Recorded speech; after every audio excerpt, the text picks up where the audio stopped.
Everybody, we are Jessica and Marily from the film Attack, and we are here today to present the financial analysis of a well-known company, Facebook.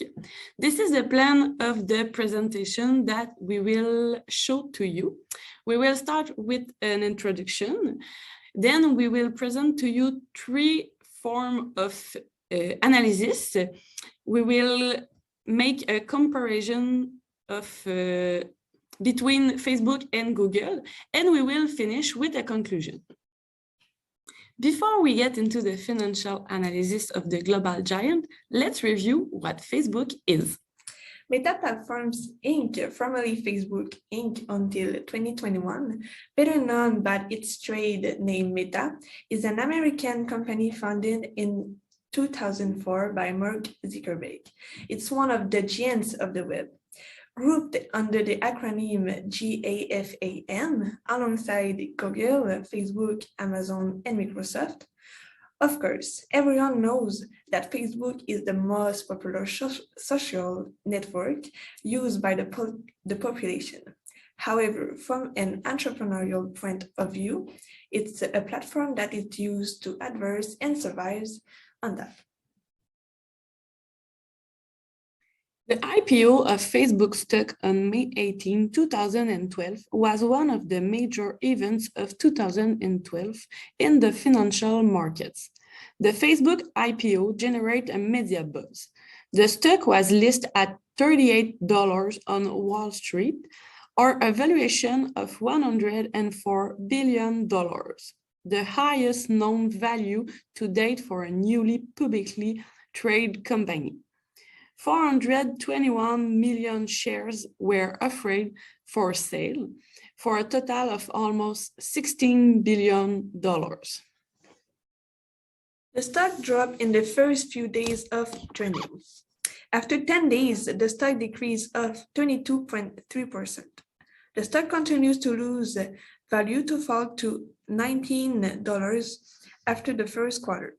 On March 17, 2017, a whistleblower reveals what will become the Facebook Cambridge Analytica Aggregate IQ scandal, including political influence and consulting firm backdoor access to the personal data of nearly 87 million Facebook users, including 600,000 user accounts in Canada.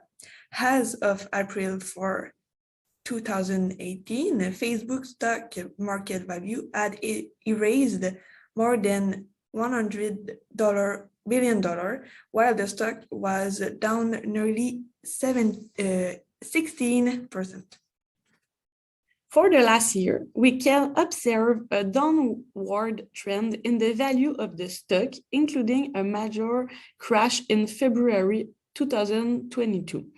Indeed, on February 2, Meta stock lost a quarter of its value, causing the group's capitalization to drop by $2,010 billion.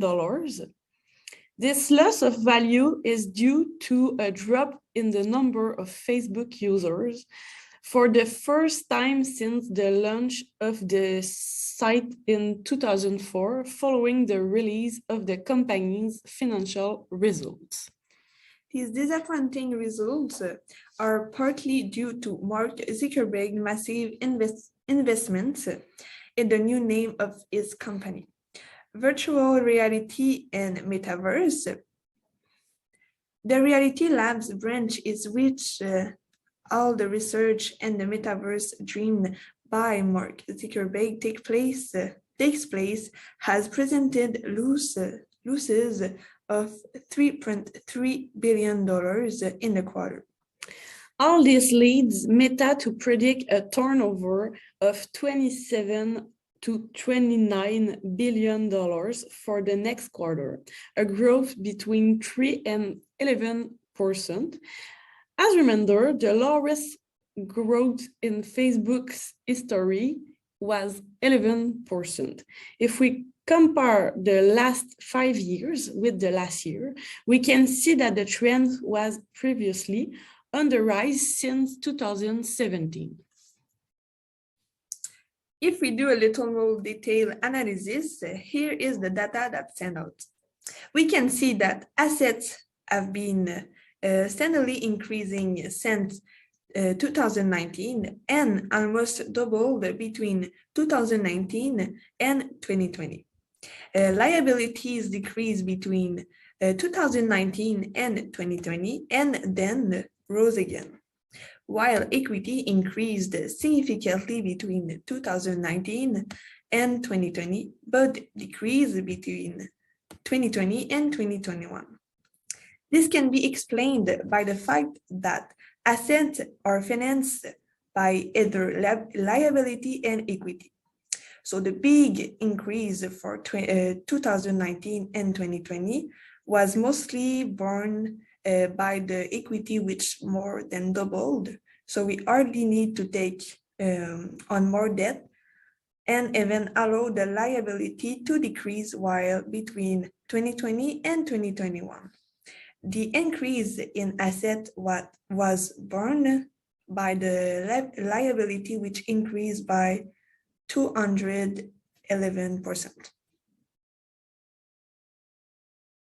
It can be seen that more or less than 50% of the assets are made up of non-current assets, and that the major part of the current assets is the cash.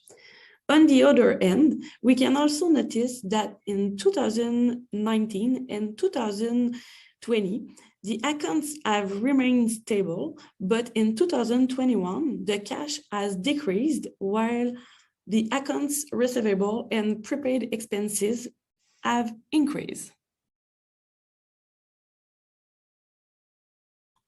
We can see the four family of ratio, and we will take about this four family in the next slide.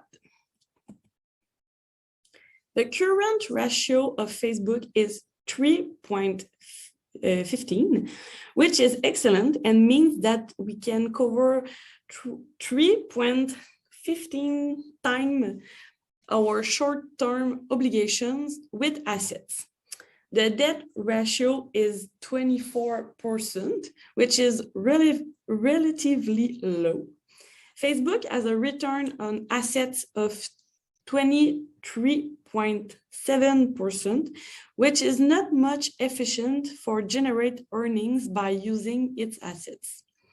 About the return of equity of the company, it's 31.5%. That means that $1 invest on equity generate 32 cents of earnings. The leverage is 1.3.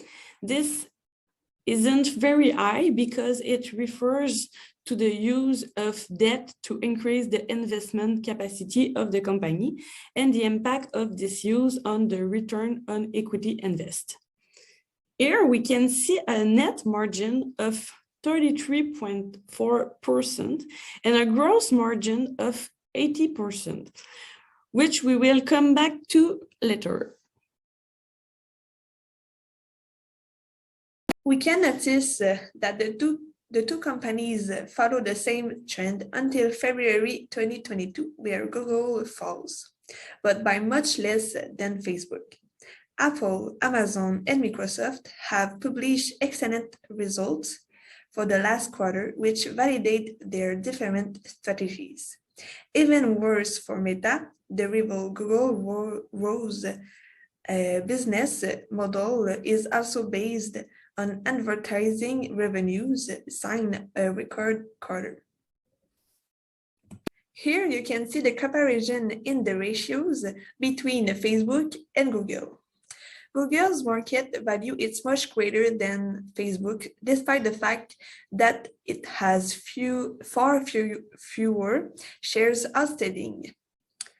Obviously, the value of Google stock is worth much more than Facebook's, if we trust what we just said, 10 times more.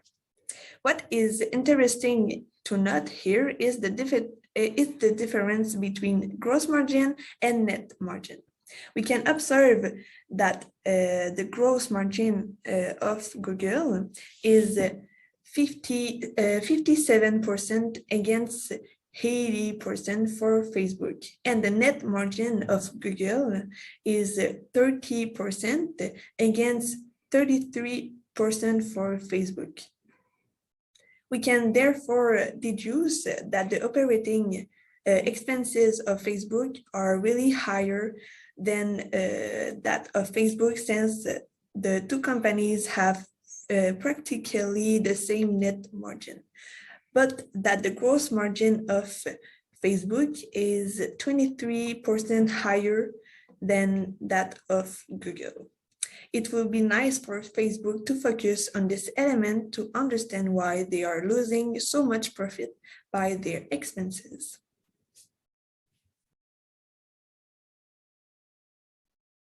To conclude, we made a horizontal analysis, and you could see the diversity that there has been since the beginning of the stock market in 2012. Then a vertical analysis thanks to the balance sheet as well as the income statement since 2018.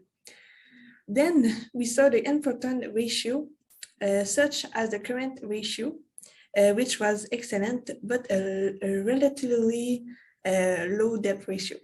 Finally, we made the comparison between Facebook and Google, and we could see a huge difference between the two, such as the market value and the gross and the net margins. Finally, Mark Zuckerberg must now prove to his investors that his strategy around the metaverse is the right one and that it will allow the group to return to growth in the years to come. In the meantime, Meta appears through Facebook as the least solid giant of the GAFAM. Our advice to people interested in investing in this company would be to wait and see if the investment in the metaverse will prove itself, or if the company will lose more than it has invested in this project. Thank you for listening. Thank you for listening and have a good day.